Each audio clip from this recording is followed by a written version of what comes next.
जय हिंद दोस्तों, मैं रविंद्र कुमार आप सभी का हिंदी स्टडी मोशन पर स्वागत करता हूं। मित्रों, आज के इस वीडियो में आप हमारे साथ पढ़ने वाले हैं नीति शतकम के चौथे श्लोक का हिंदी अर्थ। तो आइए दोस्तों, सबसे पहले इसका वाचन कर लिया जाए, उसके बाद में इसका अर्थ देखते हैं। तो चलिए शुरू करते हैं।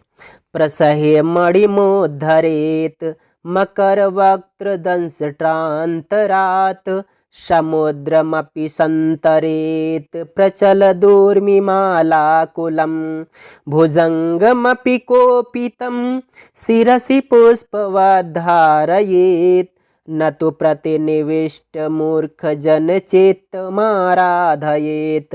दोस्तों, हमने पिछले वाले वीडियो यानी जो तीसरा श्लोक पढ़ाया था उसकी अंतिम पंक्तियों में बताया था ज्ञान लव दुर्विदग्धम ब्रह्मापि नरम न रंजयति।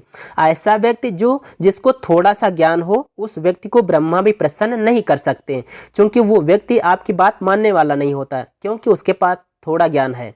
इसी क्रम से मूर्ख पद्धति के इस श्लोक में भी भर्तृहरि जी कहते हैं कि आप ये वाला काम कर सकते हो। हालांकि ये काम, जितने भी काम यहाँ पर दिए गए हैं, बहुत कठिन काम है, इनको जल्दी कर नहीं सकता। लेकिन भर्तृहरि कहते हैं आप मान लो कितने शक्तिशाली हो, तो आप अगर ये भी काम कर लें, ये दूसरा काम, ये तीसरा काम, इसको तो आप मान लो कर सकते हो, लेकिन ये जो चौथा काम आप इसको नहीं कर सकते हो। तो चलिए देखते हैं यहाँ पर कौन कौन से काम आप कर सकते हो और ये वाला काम नहीं कर सकते हो। तो यहाँ पर कह रहे हैं प्रसह्य मणिम उद्धरेत। प्रसह्य मतलब होता है बलपूर्वक, मणिम मतलब मणि को, उद्धरेत मतलब निकाला जा सकता है। आपके पास बहुत बल है, आप बहुत बलवान हैं, तो आप बलपूर्वक मणि को निकाल सकते हैं, निकाला जा सकता है। कहाँ से?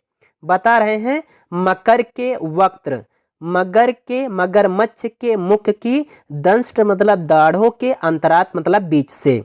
तो मगरमच्छ के मुख की दाढ़ों के बीच से बलपूर्वक मणि को निकाला जा सकता है। ये हालांकि बहुत कठिन काम है, क्योंकि अगर आप जाएं भी इस मगर के सामने तो ऐसे ही आपको निगल ले जाएगा, आप ऐसा काम कर नहीं सकते। लेकिन भर्तृहरि कहते हैं आप मान लो बहुत बड़े बलवान हो, तो आप ये काम कर सकते हो, आपके लिए आसान हो सकता है।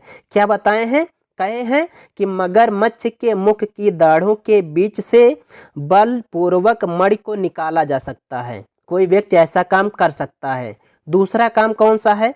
समुद्रमपि संतरेत, समुद्र को भी संतरेत मतलब पार कर सकता है। कोई व्यक्ति है जो बहुत बड़ा तैराक हो, वो समुद्र को भी पार कर सकता है। और कैसा समुद्र है उसके बारे में देखते हैं। लिखा है प्रचलत मतलब चंचल, प्रचलत मतलब चलती हुई यानी उठती हुई यानी चंचल। ऊर् मतलब लहरों वाले, तरंगों वाले, जिसमें मालाएं मतलब समूह हैं। तो फिर से देख लो, प्रचलत मतलब चंचल, ऊर् मतलब लहरों यानी तरंगों के समूहों से, आकुलम मतलब व्याप्त। तो जहाँ पर चंचल तरंगे व्याप्त हैं, ऐसी लहरों से युक्त, जहाँ पर ऐसी लहरें उठ रही हैं, ऐसे लहरों से उठते हुए भी ऐसे समुद्र को भी सरलता से आप पार कर सकते हैं या कठिनाई से आप पार कर सकते हैं। इतने आप तैराक हो सकते हैं। हालांकि आप अगर यहाँ पर चंचल तरंगों की बात हो रही ना, चंचल तरंगों वाला होता ही है समुद्र, उसमें आप तैर नहीं सकते। ये काम आसान नहीं है, बहुत कठिन काम है। लेकिन भर्तृहरि ये भी कहते हैं कि चंचल तरंगों वाले समूहों से व्याप्त, यानी जिस समुद्र में बहुत सारी तरंगे खूब जोरों से उठ रही हों, भीषण रूप से उठ रही हों, ऐसे समुद्र को भी पार कर सकते हो। अगला काम कौन सा है? भुजंगमपि कोपितम शिरसि पुष्पवत् धारयेत। भुजंगमपि सांप को भी, और कैसे सांप को? कोपितम मतलब क्रोधी यानी नाराज। तो नाराज सांप को भी, गुस्साए सांप को भी, शिरसि मतलब सिर पर, पुष्पवत् धारयेत फूल की तरह, फूलों की तरह धारण कर सकते हो। जैसे फूलों की माला ना गले में डाली जाती है, उसी प्रकार से आप गुस्साए सांप को अपने सिर पर फूलों की भांति धारण कर सकते हो। हालांकि ये भी काम आसान नहीं है। कोई भी सांप हो, उसको आप गले में डालेंगे ना, तो उसको तो भाई डाल ही नहीं सकते सिर पर, उसको धारण ही नहीं कर सकते। इतना एक कोई कम जहरीला सांप उसको भी आप नहीं रख सकते हैं। फिर कोई काल सर्प हो, कोई क्रोधी सांप हो, खूब विषैला सांप हो, ऐसे सांप को तो भी आप रख ही नहीं सकते अपने गले पे, अपने सिर पर रख ही नहीं सकते। लेकिन भर्तृहरि कहते हैं आप ये काम कर सकते हो। फिर भी कौन सा काम, फिर से देख लो कि क्रोधित सर्प गुस्साए सांप को भी अपने सिर पर फूलों की तरह धारण कर सकते हो। इतने काम, ये पहला काम, दूसरा काम, तीसरा ये कर सकते हो, लेकिन ये काम नहीं कर सकते। क्या बताए हैं? प्रतिनिविष्ट मूर्ख जन। प्रतिनिविष्ट मतलब दुराग्रही, जो दुराग्रह करता हो। दुराग्रह मतलब आग्रह माने होता है बार बार कहना, और दुराग्रह मतलब बार बार कहना लेकिन ना मानना। तो दुराग्रह मतलब बुरा आग्रह। ऐसा व्यक्ति जिससे आप अपनी बात कह रहे हो लेकिन वो मान ना रहा हो, ऐसा होता है दुराग्रही। और उसको भी दुराग्रही आप कहेंगे जो आप किसी से कुछ कह रहे हो और वो अपनी बात मनवाने पे अड़ा हो, तो ऐसे को क्या कहोगे? प्रतिनिविष्ट। ऐसे व्यक्ति को भर्तृहरि मूर्ख जन कहते हैं। तो प्रतिनिविष्ट मूर्ख जन, दुराग्रही मूर्ख व्यक्ति के चित्तम मतलब मन को, आराधयेत ना प्रसन्न नहीं कर सकते।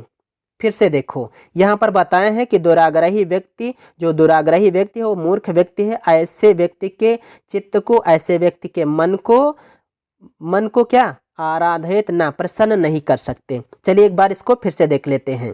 यहाँ पर कहे हैं भर्तृहरि जी कि मगरमच्छ के मुख की दाढ़ों के बीच से आप बलपूर्वक मणि को निकाल सकते हो। ये काम आप कर सकते हो अगर आप करना चाहो, हालांकि ये काम करना नहीं, ठीक है। समुद्रमापि संतरेत, समुद्र को भी पार कर सकते हो। कैसे समुद्र को?